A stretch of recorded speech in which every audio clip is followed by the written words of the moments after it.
নিষিদ্ধ আওয়ামী লীগ সরকারের সংরক্ষিত নারী আসনের সাবেক সংসদ সদস্য সফুরা বেগম রুমিকে গ্রেফতার করেছে লালমনিরহাট জেলার গোয়েন্দা ডিবি পুলিশ। ৮ এপ্রিল রাতে রাজধানীর মোহাম্মদপুর এলাকা থেকে তাকে গ্রেফতার করা হয়।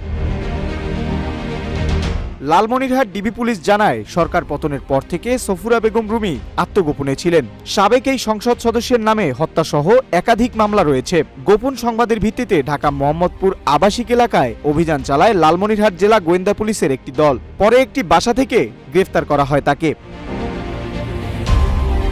সফুরা বেগম রুমি লালমনিরহাট জেলা আইনজীবী সমিতির সাধারণ সম্পাদক ও কার্যক্রম নিষিদ্ধ জেলা মহিলা আওয়ামী লীগের সভানেত্রীর দায়িত্ব পালন করছিলেন। লালমনিরহাট জেলা গোয়েন্দা পুলিশের ওসি সাদ আহমেদ গ্রেফতারের বিষয়টি নিশ্চিত করেছেন।